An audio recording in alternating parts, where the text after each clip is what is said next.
नमस्कार, द चौथा पिलर में आपका स्वागत है। आज ट्रक एवं ट्रांसपोर्ट एसोसिएशन मऊगंज की एक महत्वपूर्ण बैठक हरमना स्थित सीता स्वयंवर होटल एंड रेस्टोरेंट में आयोजित की गई। बैठक में कई अहम मुद्दों पर चर्चा हुई, जिनमें प्रमुख रूप से नया गांव टोल प्लाजा पर अवैध वसूली, क्रशर मालिकों द्वारा मनमाने ढंग से रेट बढ़ाने और यूपी के ट्रैक्टरों का अवैध परिवहन शामिल थे। इन समस्याओं के समाधान के लिए आवश्यक निर्णय लिए गए। बैठक में यह भी चर्चा की गई कि संबंधित समस्याओं के समाधान के लिए प्रशासनिक स्तर पर अपेक्षित कदम नहीं उठाए जा रहे हैं।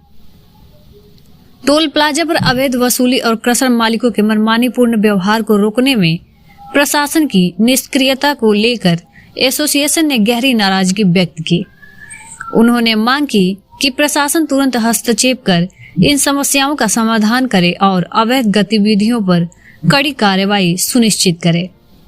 बैठक में एसोसिएशन के अध्यक्ष सुमित कुमार गुप्ता और सचिव प्रशांत कुमार शुक्ला बिट्टू के साथ अन्य प्रमुख सदस्य उपस्थित रहे। इनमें शिवशंकर द्विवेदी, नीलेश तिवारी, अमरेंद्र बहादुर सिंह, राजेश मिश्रा, राजकुमार जायसवाल, श्याम जन्म दुबे, संतोष कुमार प्यासी, सीताराम गुप्ता, राम बाबू गुप्ता, कृष्णदेव दुबे, संजय त्रिपाठी, नरेंद्र तिवारी, रोहित केसरी, शिवमुनि गुप्ता, चूड़ामणि पटेल, नीतीश यादव और अनुपम केसरी शामिल थे।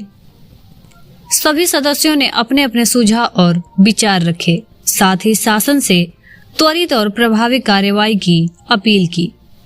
बैठक सकारात्मक चर्चा के साथ संपन्न हुई। मऊगंज से राकेश गौतम की खास रिपोर्ट। आप लोगों की ये बैठक हुई, किस बात को लेकर बैठक हुई, क्या उद्देश्य है इसका? इस समय सबसे ज़्यादा मार गाड़ी वालों पर पड़ रही है। क्रेशर वाले अपना रेट बढ़ाते हैं और सप्लायर अपना रेट बढ़ा करके रखते हैं और दाब रहे हैं गाड़ी वालों को।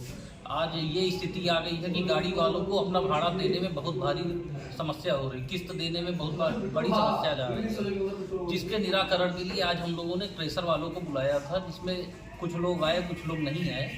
उनसे कई सारे मुद्दों पे चर्चा हुई है और इसकी लड़ाई हम लोग आगे तक लड़ेंगे। इनकी समस्याओं को दूर करने का प्रयास कर रहे हैं।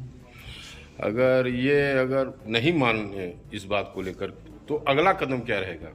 अब शासन से हो या प्रशासन से हो, हम इसकी भरपूर लड़ाई करेंगे और अपनी बातों को अपने विधायक को, सांसद को, कलेक्टर को, एसपी को, शासन को, प्रशासन को, सबको हम लोग अवगत कराएंगे इस बारे में। हमें उम्मीद है कि जरूर इस पे कोई ना कोई रास्ता निकलेगा।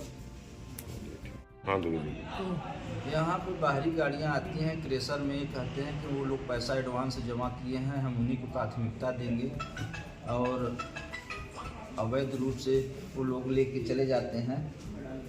हम लोगों की वरीयता लोकल गाड़ियों को नहीं देते हैं। लोकल गाड़ी को क्या नहीं देते हैं? वरीयता नहीं देते हैं। नहीं देते हैं। नहीं। इसी विषय में आज बैठक हुई जी। तो क्या क्रेशर के लोग आए थे? नहीं, ये एक दो लोग आए थे, वो अपनी बात हम लोग उनके साथ रखे, लेकिन हम ही भर नहीं हैं और क्रेशर वाले हैं।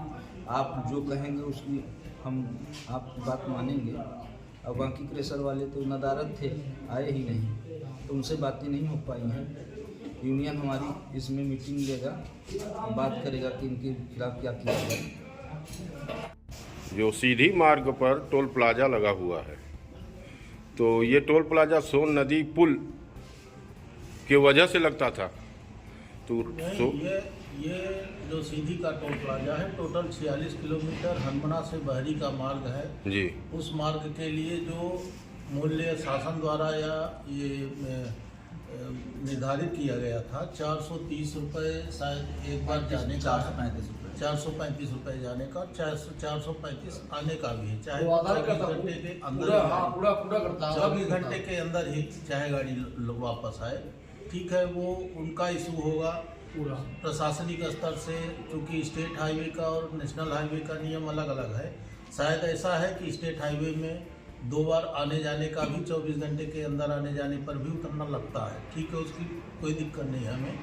पर ये जो 46 किलोमीटर का मार्ग है, उस मार्ग में हम लोग सिर्फ 18 किलोमीटर ही परिवहन कर पाते हैं। बाकी का मार्ग सोन नदी का पुल अवरुद्ध होने के कारण हम लोग नहीं कर पाते। हमारी गाड़ियाँ सीधी होके गुजरती है और ज़्यादा दूरी भी तय करनी पड़ती है। और ये सरासर अंशीदा है। 435 रुपये का टोल 18 किलोमीटर का लिया जाना ये न्याय संगत नहीं है। तो हम लोग ये शासन से यही उम्मीद रखते हैं कि हम लोग गाड़ी वालों के ऊपर ये अतिरिक्त बोझ जो पड़ रहा है उस पर कुछ कार्रवाई जल्द से जल्द करें। और भैया एक और समस्या हम लोगों के साथ हो रही है कि देखा जाए तो ट्रैक्टर कृषि कार्य के लिए होते हैं। हाँ। वो कमर्शियल तो है ही नहीं।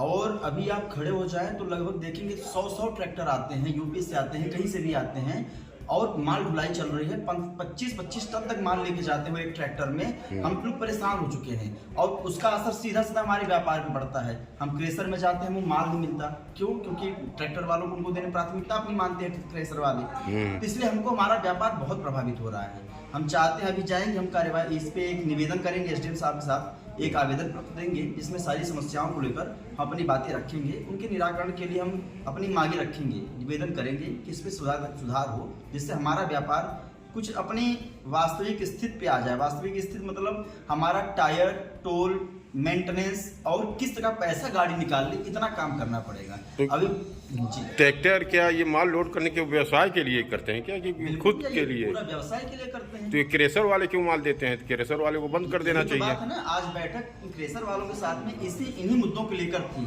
जैसे क्रेशर वाले बहुत सारी समस्या, अचानक वो रेट बढ़ा देंगे।